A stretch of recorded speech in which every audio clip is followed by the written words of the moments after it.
كل حجر سماوي يحمل قصة لم تروى بعد، وكل تحليل يضيف فصلا جديدا إلى كتاب الكون المفتوح أمام العلماء. بهذا يصبح المختبر الجامعي في أكادير أكثر من مكان للبحث العلمي. إنه نافذة المغرب على الفضاء، حيث تتلاقى الصحراء مع المعرفة والنجوم مع الرحل، ويصبح الإنسان جزءا من رحلة كونية بدأت منذ مليارات السنين، وحفظت في شظايا صغيرة تصلنا اليوم كرسائل من السماء.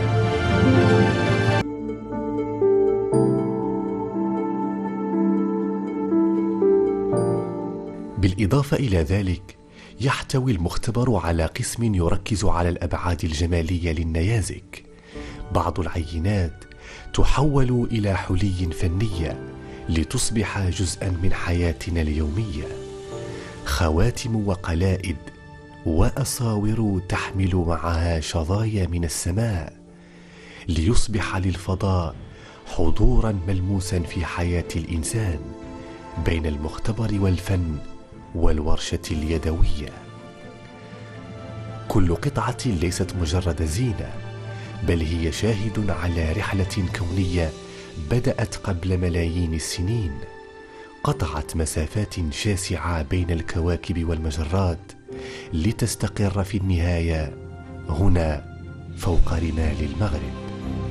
بهذا المزج بين العلوم والفنون وبين المختبر والورشة، يصبح للنيازك حضورا مزدوج، فهي مادة للبحث والاكتشاف، وأيضا مصدر إلهام جمالي يجعل الإنسان يلامس السماء بلمسة يد.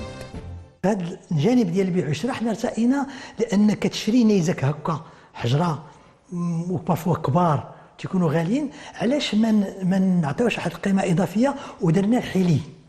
هنا جاتنا هذه الفكره ديال الحلي، تيكونوا اجزاء صغار ولكن تيكونوا فالوريزي، كنديروا فيهم النقره، كنديروا في سميتو، كتكون واحد البوندونتيف صغيور عنده قيمه كبيره ولكن كديروا في عنقك وداك الشيء. اذا ارتئينا في المختبر ديالنا وفي المتحف الجامعي درنا الحلي من النيازك، فبدينا بالحلي النيازك اللي عطيناهم حنا الاسم ديالهم، بحال الاستيفان، بحال النيازك اللي حيت كتعرفوا بان اذا سيونتيفيك لقى واحد النيازك كيعطي الاسم ديالو. في ملتيكال سوسيتي كاينه واحد الجمعيه كتهتم بالاسماء ديال النيازك، فكنسميو داك النيازك، خدينا هذوك النيازك اللي درنا عليهم حنا دراسه وهذا وصوبنا منهم بودونتيف ولا لي بوكل دوغي ولا شي حاجه، فهذا كان مهم جدا والناس عجبتهم حتى المسؤولين ديال، لان خدمنا هذا البروجي هنا في مدينه الابتكار